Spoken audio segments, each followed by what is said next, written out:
Right. Okay. So in our last class, we had talked about the process through which Mac Flecknoe, or the occasion for which Mac Flecknoe was composed. I had suggested that the political struggle within England at this point of time was being reflected in the poetic warfares that were happening, in the poetic conflicts, and that Dryden and Shadwell were placed on two different poles. Dryden, of course, sort of articulating the royalist cause, Shadwell articulating the Whig or the parliamentary cause, and that the occasion largely was the Popish plot, or the plot where the Duke of Monmouth had organized a rebellion against Charles II. There was a trial of Monmouth, for which Dryden wrote Absalom and Achitophel to influence the jury. The jury acquitted Monmouth, so Dryden's poem failed in that sense of the term. And then Monmouth was given a medal. Dryden wrote a satire, writing the medal, titled The Medal, and Shadwell responded by publishing The Medal of John Bayes. Now, prior to this, Shadwell and Dryden had a reasonably cordial relationship, but this soured with the political rivalries, and therefore Dryden, in this heat of the moment, wrote an extremely personal satire against Shadwell. But within the mock heroic structure, using the mock heroic mode, Dryden makes Shadwell a representative of three broad features. One is that he's a poor poet, a poor poet and a hack writer, somebody who writes for money. Secondly, he becomes the representative of a poor culture. Say, if Dryden represents high, refined culture, Shadwell represents an extremely sort of ribald, poor, popular culture. So within the poetic battle, there was also a cultural battle that was taking place, a cultural battle that involved two different sets of cultures or cultural assumptions. And finally, of course, there was copious satire against Shadwell's own texts, own plays. So Shadwell as Shadwell's own poor poetry and own poor literature was being satirized by Dryden. Now, before I start with the poem, there are 2 points that I want you to remember, that there are 2 dominant metaphors in the text. The first metaphor deals with kingship, coronation, and the transfer of power. So the moment when the aged king retires and a new king is, as it were, anointed, Obhishek jetake bola hoy in Bangla, that there is the new king who is put on the throne, and there is an entire coronation ceremony where the crown is put on his head. So this is one of the metaphors that Dryden is using.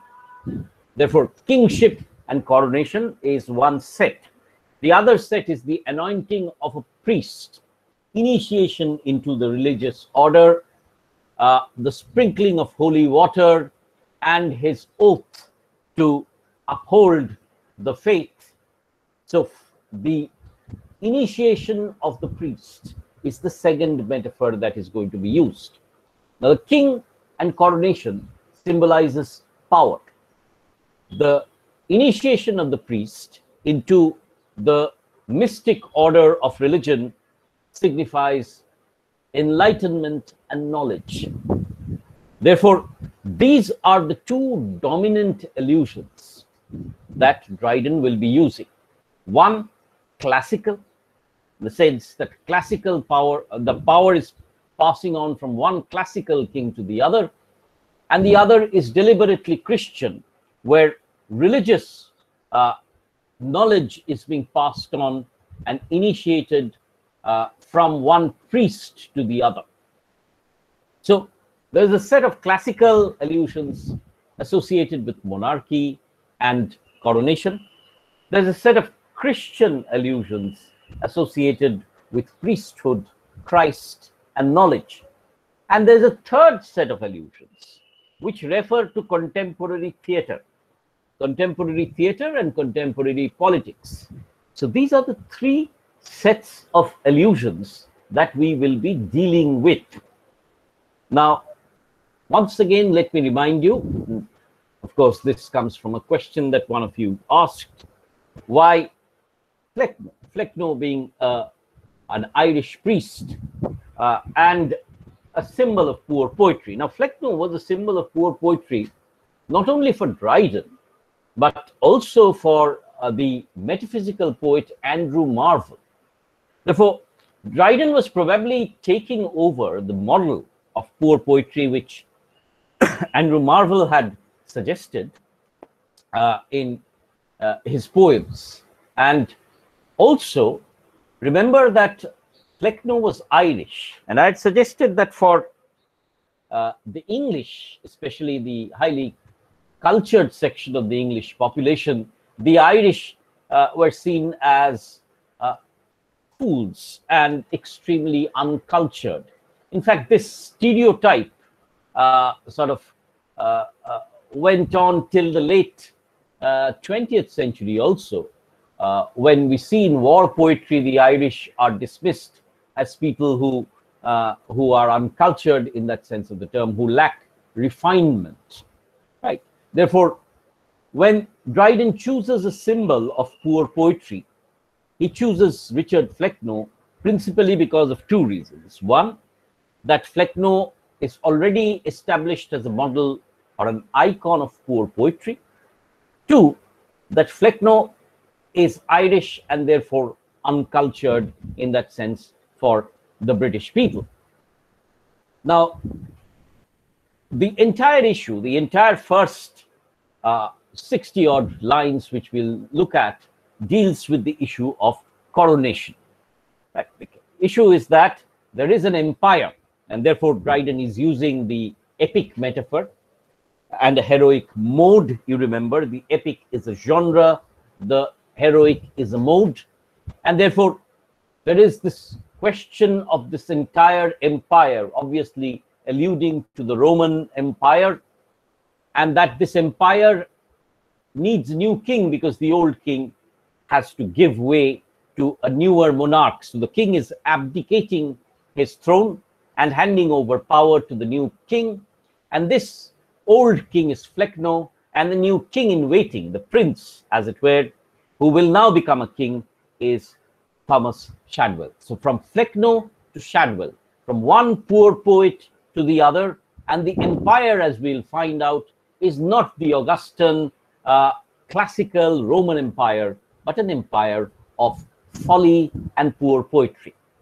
I had reminded you that the satire will operate through climax and anticlimax, that the heroic couplet will first raise and then let fall, that there will be gradual pattern of elevation and then diminution. And the operative word here is bathos, that after the climax will come the fall. So it is in this heroic mode and the ridiculous reality that the laughter and ridicule of the satire will be generated. It is with these words, therefore, that I would like to come straight now to the body of the text. Now, you will remember that the poem is subtitled A Satire upon the True Blue Protestant Poet Thomas Shadwell. TS is obviously refers to Shadwell, although Dryden just mentions Shadwell. Now, Mac is once again son of. So, Mac Flecknoe is son of Flecknoe, underlining the Irish element within the text. True blue Protestant poet, Shadwell was a supporter of not only the parliamentarian Whig party, but he was also an eminent Protestant poet. Please remember that when William comes to power post 1688, Shadwell becomes the royal poet, as it were, and he also becomes the historiographer royal. So it is in that sense that, you know, Dryden is underlining the political and religious affiliations of Shadwell by referring to him as the true blue Protestant poet. True blue, blue is once again, blue blood is associated with the aristocracy. So he's an aristocratic person, as it were, like Shadwell is, but he's an aristocrat in a family of fools. Right, let's begin the text then. All human things are subject to decay, and when fate summons, monarchs must obey. You see, this is how the couplet operates. Iambic pentameter, all human things are subject to decay, and when fate summons, monarchs must obey. The lines form a dyad, as it were. They have both an external, larger structure within the poem, and each couplet has its inner specific structure. Now, this line, as you can see, is what is in epic is called a sententia. Sententia is a moral saying, is a high moral saying, right? So all human things are subject to decay, and when fate summons, monarchs must obey. So this is articulating the great fact, or the what you can call the solid fact of death being inevitable. So from dust to dust, this would be a sententia. So all human things are subject to decay, and when fate summons, monarchs must obey. So this Flecknoe found. So from the epic sententia is creating an epic scope.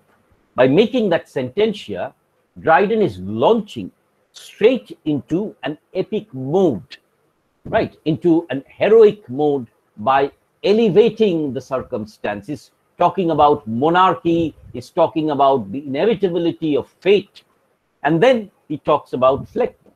This Flecknoe found, Flecknoe, of course, is Richard Flecknoe, about whom we've talked, who, like Augustus Young, Emperor Augustus, was one of the most well-known Roman emperors in whose reign there was both peace and whose reign was noted for intellectual and artistic sophistication. So Augustus was considered to be one of the great patron of the arts. So the Augustan period, often considered the golden period of letters in Rome, saw the flowering of tremendous growth in the arts. And therefore, Flecknoe is being compared to Augustus, and Augustus had a huge range.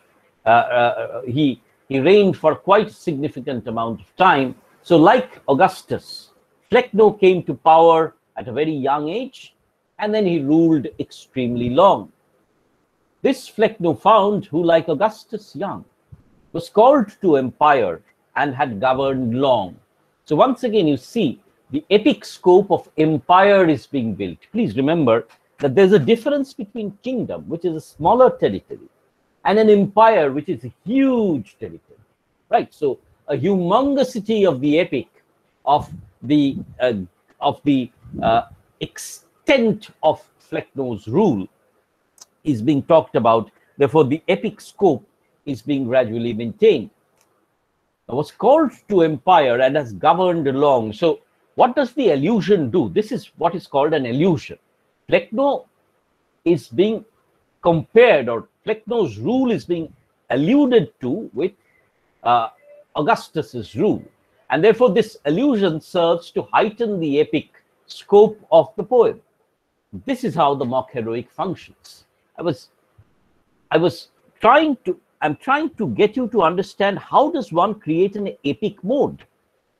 Now, if I say I'm going to compare myself to an epic hero, I am not going to compare myself to Hadabodha. I'm going to compare myself to, say, somebody like Arjun, or say somebody like Bhim, right? Although I'd be entirely off the track, that's a different issue altogether. But I would be comparing myself, alluding to some great classical person who has gone before me. So allusions can be classical, allusions can be Christian, allusions can equally be contemporary, right? But what Dryden is doing here is, by alluding to Augustus and the empire, Dryden is setting an epic scope for Flecknoe's territory, as it were. So there's a question, there's a hard question of territory and geography here. What is the geography of Shadwell's empire? Says it was called to empire and had governed long. So he's created a pattern of elevated climax. Now let us see how the bathos operates. Yet in prose and verse was owned without dispute, right? Was recognized. Owned is recognized. You see, in prose and verse was owned without dispute. This is epic, heroic, climactic. So it's owned without dispute, like Augustus, extremely powerful. No, it is here that the bathos comes. Through all the realms of nonsense absolute. So when Augustus was considered for refinement, his empire, his huge empire, was one empire of refinement. Flecknoe's empire is known for his nonsense. Augustus, power; Flecknoe, nonsense. You see why I'm saying that this heroic couplet, iambic pentameter line, is a dyad with its own structure. So you see, this particular couplet has its own structure of the climax and the bathos. In prose and verse was owned without dispute, climax. Through all the realms of nonsense, absolute. Nonsense absolute is the anticlimax or the bathos. This is how the poem will operate: waxing, waning. If you remember your graphs, in your graph you had a upper crest. The graph rises, upper crest, y-axis. And if you have the negative y-axis, you have a trough, T-R-O-U-G-H. So crests and troughs, waxing and waning, elevation and diminution. And it is in this gap between the crest and the trough, between the elevation and the diminution, that you actually have the generation of the laughter. You laugh because the comparison is so absurd. So why is the mock heroic used? The mock heroic is used to show the extent of Shadwell's folly, to heighten the extent of folly by comparing him to a very high object and then letting him fall and break into pieces. And also because, it is then that the epic nature of Shadwell's folly can be articulated. So Flecknoe is established as not only a poor poet, but also a fool. So he's known as the emperor of folly, nonsense. This aged prince, now flourishing in peace, flourishing refers to his paunch, his fat, flourishing in peace, and also refers to his numerous children that he has had, and blessed with an issue of large increase. So he has numerous children. So Dryden is not directing his satire against Shadwell alone. Shadwell is representative of a group or a tribe of poor poets. So see, this is how Dryden is, as it were, widening the scope of the satire. He's not just merely satirizing one poet, he's doing that, but also he's satirizing all folly and all poor poetry. So it becomes a more generalized form of satire. Worn out with business, there's a sexual element here, that he's spent his entire sexual energy producing many children. Worn out with business, did at length deviate to settle the succession of the state. So he's now questioning this, who is going to be the new king. Now the metaphor of coronation is about to begin. And pondering which all of his sons was fit. So he has numerous children, but he has to choose which of his sons is fit to reign and wane immortal war with wit. Now this obviously has a strong allusion.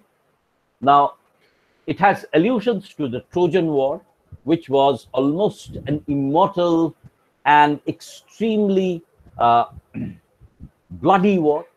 But this specifically has an allusion to the war of Satan, Satan's immortal war against goodness, which Milton will refer to in Paradise Lost. He has already referred to in Paradise Lost. So Satan is waging immortal war against good and God. Similarly, Shadwell will wage immortal war, but against what? Against wit. Wit is intelligence, right? Now, in one of the Restoration comedies, wit is defined as an expression of words which reflect quick intelligence. Let me give you a small couplet. True wit, Pope says, is nature to advantage dressed. What oft was thought, but never so well expressed. True wit is nature to advantage dressed. What oft was thought, but never so well expressed. So wit is when words represent an intelligent mind. Let me give you an example. You say that you're coming from Kolkata to Bolpur, and you have the train stops at Bhedia for a long time because there's a red signal.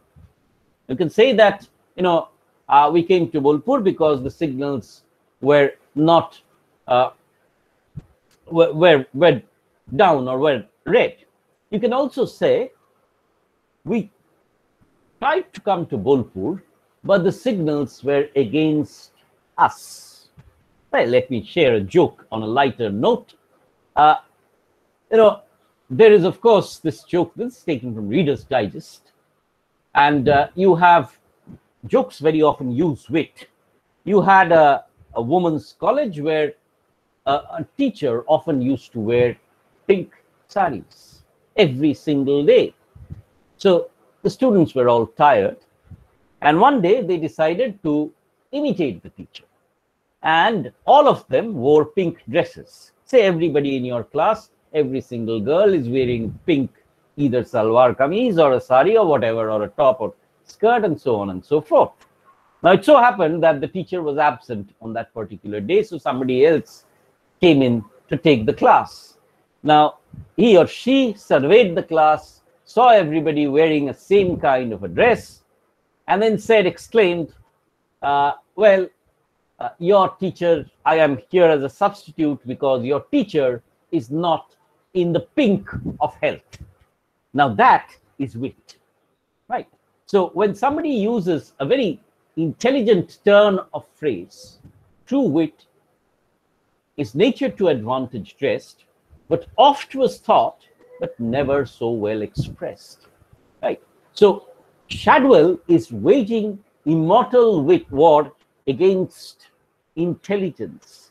So Shadwell is a symbol of folly.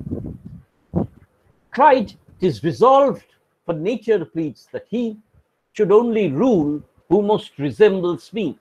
So Flecknoe says, I am the embodiment of folly, and it is only fit that my son, my truest heir, H-E-I-R, heir of the kingdom, will represent me in my folly. Shadwell alone my perfect image bears. You see how he's destroying Shadwell now. Shadwell alone my perfect image bears. So Shadwell is my mirror image. Shadwell is my true heir. And then you see what the Juvenalian satire does. Mature in dullness from his tender years. Now there is an oxymoron there. Mature in dullness, right? So Shadwell from his very birth or young age is an absolute fool. See, this is what Juvenalian satire does. It is destroying the reputation. It is attacking and creating laughter after laughter through ridicule. The mobility, the dynamism of the satire is tremendous. Shadwell alone my perfect image bears, mature in dullness from his tender years. Right? You once again look at that heroic couplet. Shadwell my perfect image bears, climax, mature in dullness from his tender years. Bathos. Shadwell alone of all my sons is he who stands confirmed in full stupidity. This is again Juvenalian satire, scathing, vitriolic, tremendously acidic in his, corrosive in his articulation of the satire. The rest to some faint meaning makes pretense. So the rest of my sons have little intelligence, but Shadwell never deviates into sense. Notice once again that damning, almost devastating metaphor, that Shadwell never even deviates, is steadfast in his folly, he never deviates into sense. So in the first few lines, I think Shadwell, Dryden is establishing Shadwell as the icon, as the great symbol of folly. Shadwell alone of all my sons is he, once again notice the heroic couplet, who stands confirmed, absolutely attested in full stupidity. The rest to some faint meaning make pretense, but Shadwell never deviates into sense. Some beams of wit on other souls may fall. So here, Dryden is using the metaphor of light, because light meant sense, right? Let there be God, the light said God, and there was light. And therefore, light is also associated with enlightenment, right? To put the light on our soul. And therefore, you see, very often, I'll show you a few pictures later on, maybe, where light is falling on the book and on the face of the reader. Therefore, light means sense. So others have some kind of sense, some kind of enlightenment. But Shadwell, the rest to some faint meaning make pretense, but Shadwell never deviates into sense. Some beams of wit on other souls may fall, strike through and make a lucid interval. Lucid is lighted. So within that darkness of others, of my other sons, within the folly of the other sons, there is some amount of light and intelligence. But Shadwell's genuine night admits no ray. So Shadwell's night is totally genuine, sanguine, absolute. So Shadwell's foolishness is absolute. He has no pretense, no light, no ray of intelligence at all. Shadwell is the emperor of darkness and nonsense. Just as Satan is the emperor of darkness, the prince of darkness, moral darkness, Shadwell is the prince of total lack of intelligence, darkness in the sense of folly. But Shadwell's genuine night admits no ray, his rising fogs prevail upon the day. Now here there's a play on both geography and personal satire. Why? Because London was often sort of covered by the fog. Remember that the fog is something that inhibits, prevents vision. So you cannot see because of the fog, kuasha, right? So London had tremendous fogs. So fog is also associated with cloud and therefore lack of light. So Shadwell's mind is totally foggy. It has no vision, no intelligence. There's also a personal reference here. Shadwell was addicted to opium. Opium was one of the, opium, laudanum was one of the great, what you can call, sources of medicine also, and also of addiction during that day, during this period. Opium, smoking opium was a fashionable addiction, but opium also clouded the senses. You will remember that opium also has, powers of inhibiting the senses. Therefore, it is often used as a painkiller in especially very painful cancer patients, right? Now, at one point of time, opium was also given as medicine to people, but I won't go into that. but opium dulls the senses. Therefore, there's a reference not only to Shadwell's foolishness and foggy mind, but there's also a personal reference to Shadwell's taking of opium. So you see here how the personal satire is juxtaposed, is superimposed, coexistent with the personal, with the broader satire. So personal as well as the broader satire against folly, satire against Shadwell's individual opium-taking habit, as well as satire against Shadwell as a symbol of poor intelligence, of foolishness, right? So Shadwell's genuine night admits no ray, his rising fogs prevail upon the day. And this personal satire also continues. So Shadwell was a corpulent, a fat man, and Dryden will now body shame him. He says, it's besides his goodly fabric, so it's pretty bulky frame, fills the eye, and seems designed for thoughtless majesty. So is a well-built, stout, fat king, almost majestic in his fatness. And you will find that in many older tracts and literature, fatness is associated with a lack of intelligence. Therefore, Dryden is trying to associate Shadwell's body shaming with the shaming of his intelligence. Thoughtless as monarch oaks that shade the plain, and spread in solemn state supinely reign. So the oak tree is huge. The trunk of the oak tree is huge. Therefore, the oak is majestic, tall, and with a very wide girth. Girth, is the breadth.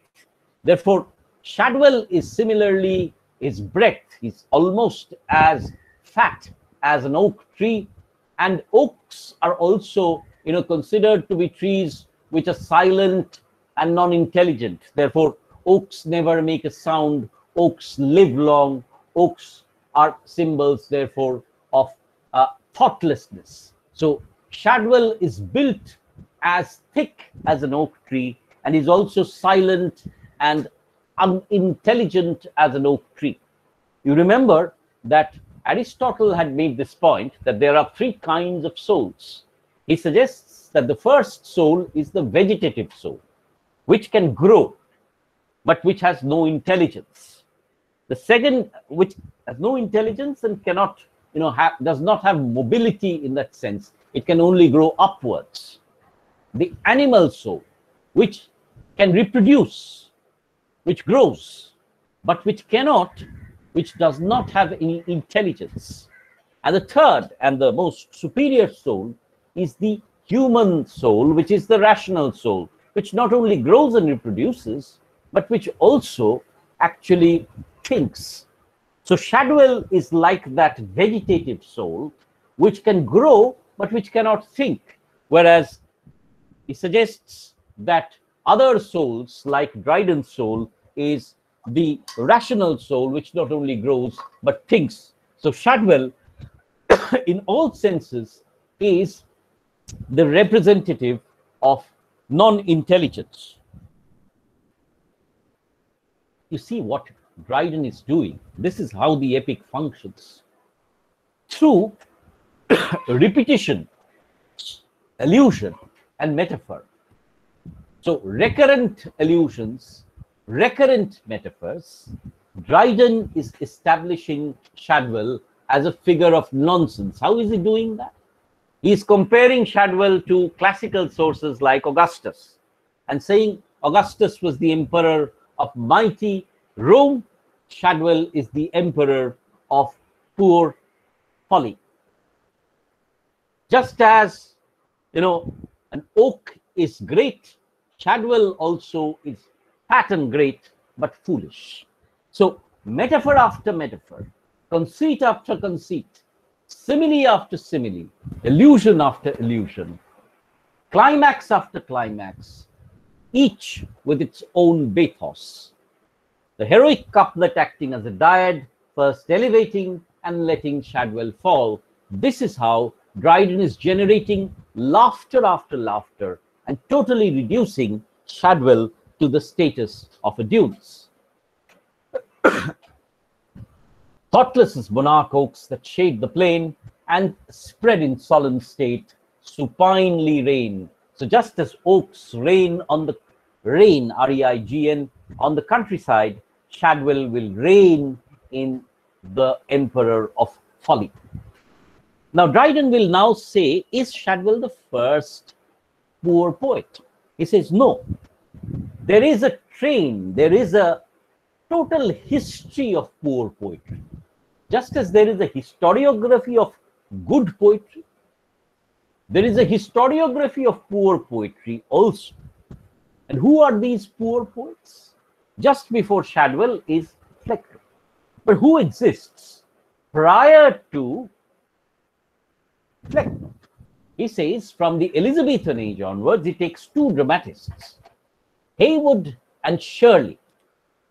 Now, Thomas Heywood and Shirley were two poets who were noted for being hack writers.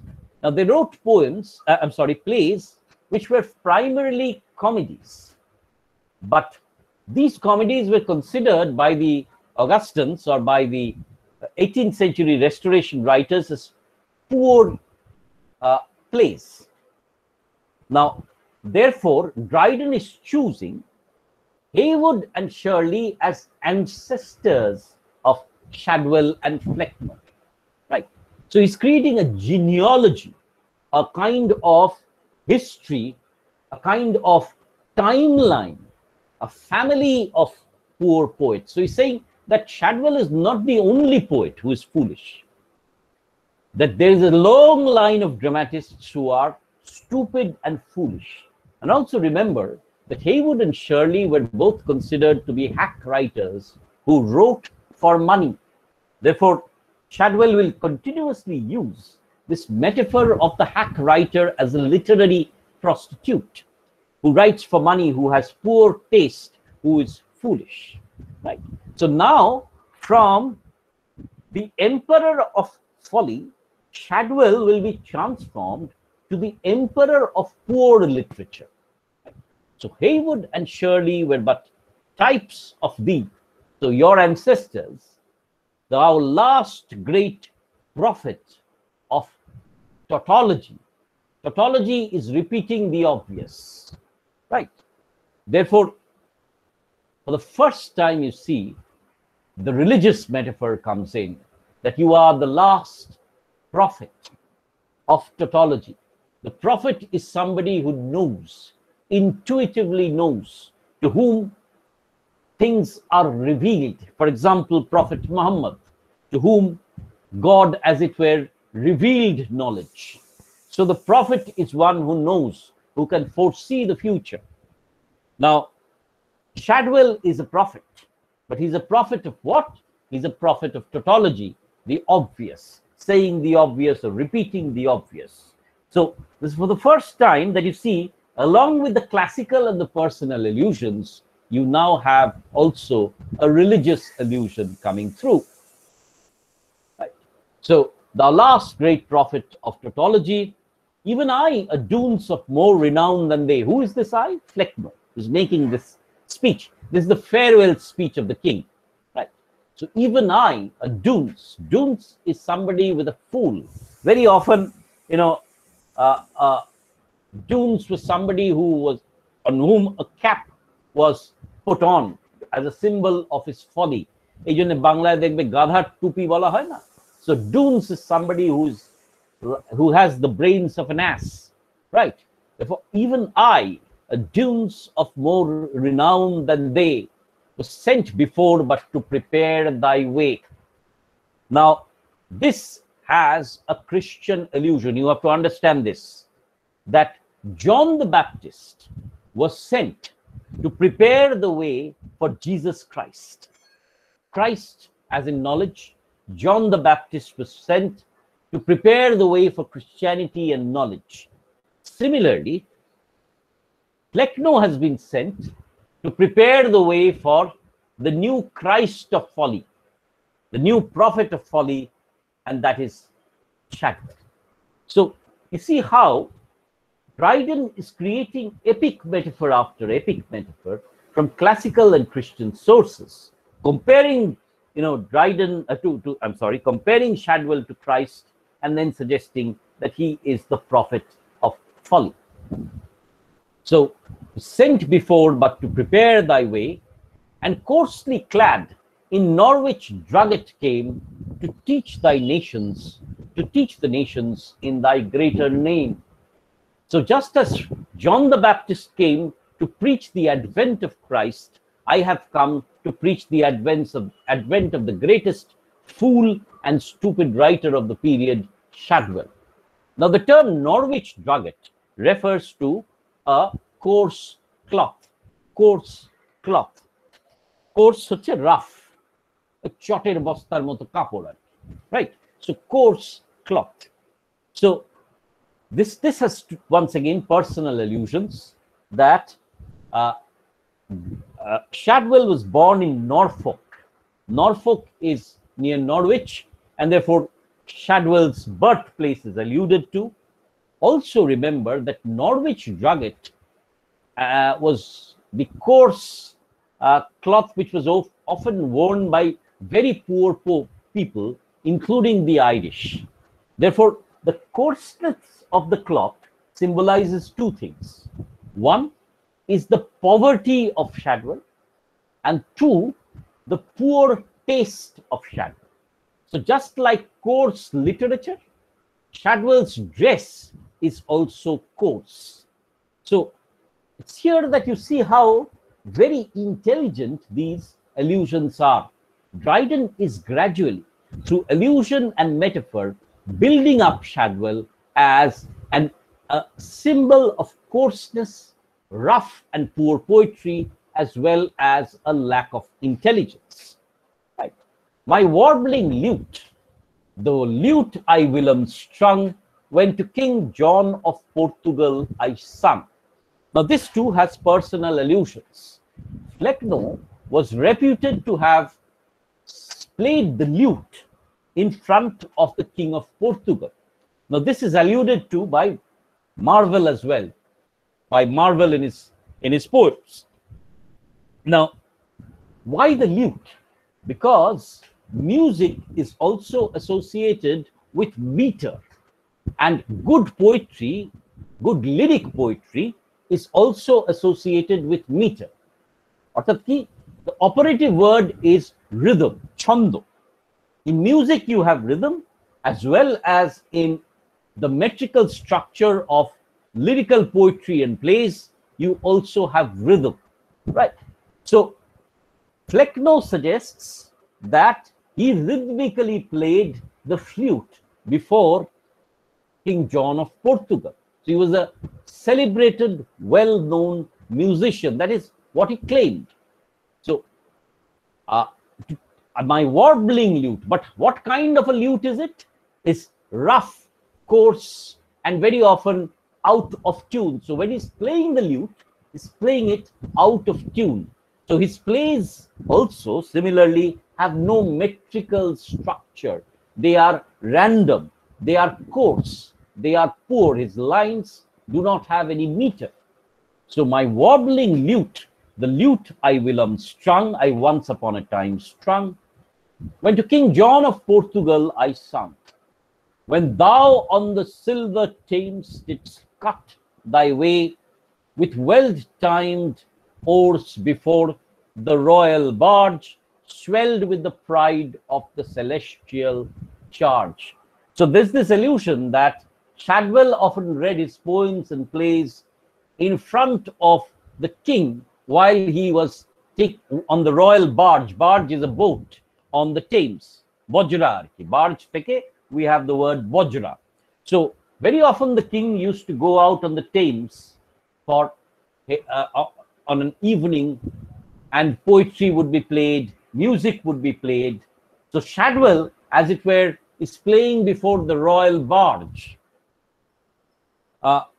Swell with the pride of thy celestial charge, and big with him, commander of a host and host, the like was never in Epsom blankets tossed.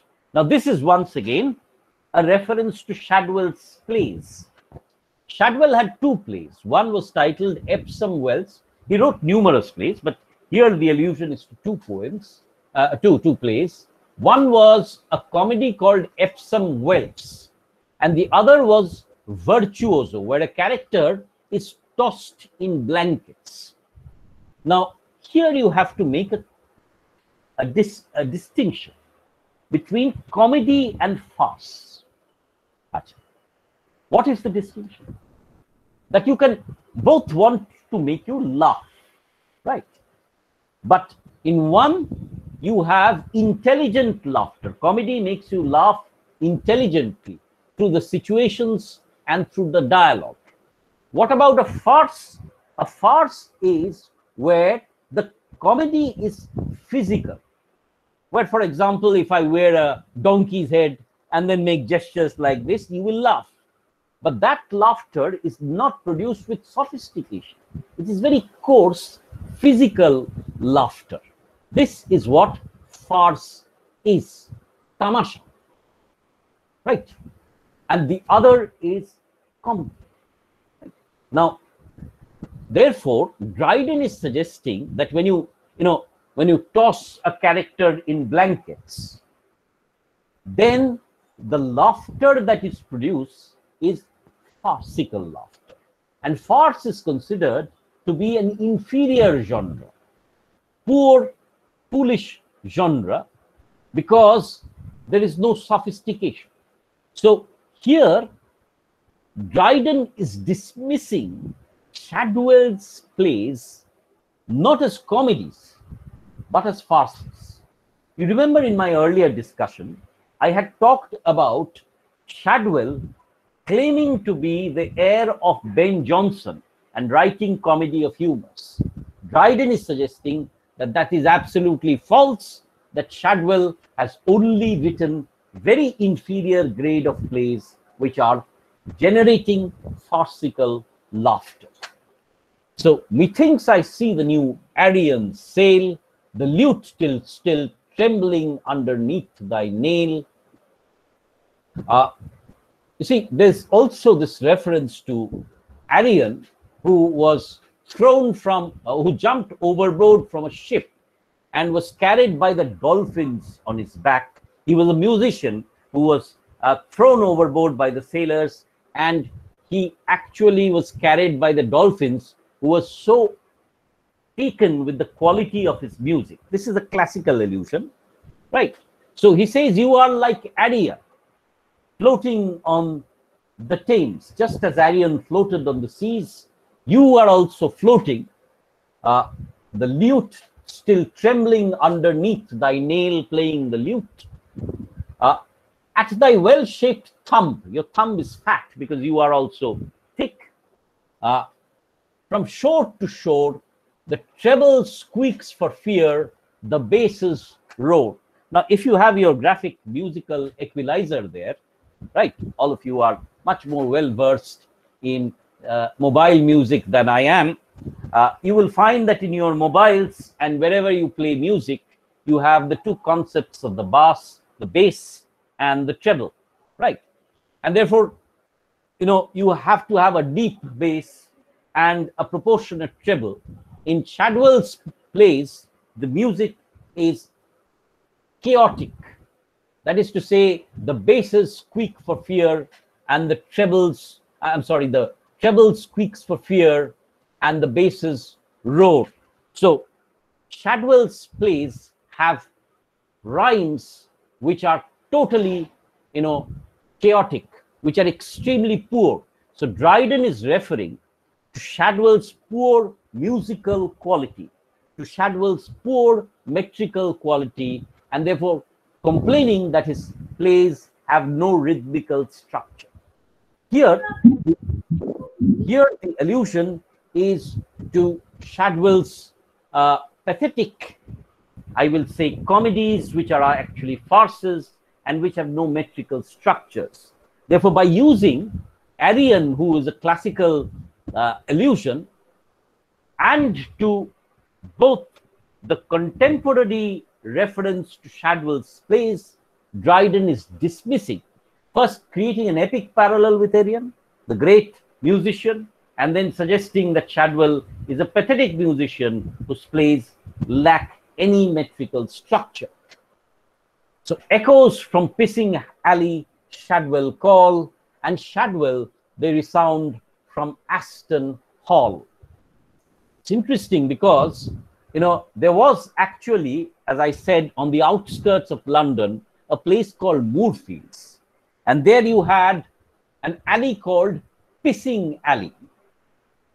This was an actual street. And then, of course, there's this reference to Aston Hall, which cannot be traced. But what is alluded to is that Shadwell's output, Shadwell's literary output, is compared to piss and urine and feces. But you see, this reference to bodily waste that we all produce, urine and feces, we never talk about this. This is not, the subject of conversation, right? Refined conversation and literature.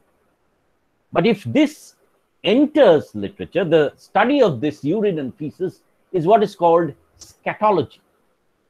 Scatology, passing of urine, feces, wind, etc. Now, Dryden will copiously use scatology in the poems, primarily because he suggests that Shadwell is composed of all waste. There's nothing refined within him. Everything is wastage. All his output, literary output, is like feces. It is like wastage. And also because he will point out to the lack of taste in Shadwell's poetry and Shadwell's drama. Therefore, what I'm trying to suggest is Dryden is not only going to reduce Shadwell by use of sophisticated satire, he's also going to reduce Shadwell by comparing him to urine and feces and copiously use scatology to refer to Shadwell's texts. That Shadwell is composed only of foolishness, composed only of human waste like urine and feces. Therefore, echoes from Pissing Alley Shadwell call, and Shadwell they resound from Aston Hall. About the boat, the little fishes throng. You see, around when Arion played the music, around him the dolphins used to float. And when Shadwell plays his music, who floats in the Thames? Little fishes. Why did little fishes float? Because earlier, without sanitation, you see, many of the people used to go and use the Thames for their morning defecation, right? So potty korte shabbai Thames e chole jeto, and the turds would all float on the river Thames. So the little fishes would nibble at that. It's grotesque. It's almost, slimy, as it were. But Dryden compares Arion with the dolphins, and with the bathos, he compares Shadwell with the little fishes that nibble on the feces that float around the Thames. So you see, this is how the bathos operates. In the first 50 lines, therefore, Dryden has established Shadwell as a figure of absolute folly and stupidity. He has established Shadwell as a figure who is confirmed in stupidity, on whom there is no light at all, no enlightenment at all, who lacks any kind of literary refinement. He writes, all his writings are of a dubious, poor, pathetic standard. His metrical structure is corrupted and is absolutely chaotic, and he has, as his ancestors, is a long line of poor writers. So poor poet, total fool, and lacking in any musical or metrical sense. That is how, you see, so far Dryden has categorized Shadwell as. You see here what is happening. Dryden is using two epic metaphors. The first is that of coronation and kingship, regal majesty, and thereby creating the bathos, because Shadwell's majesty is only that of folly. Then comes the metaphor of the prophet, the Christian metaphor of enlightenment and knowledge. And Shadwell lacks all knowledge. He is confirmed in full stupidity. The third is the reference to personal details and plays.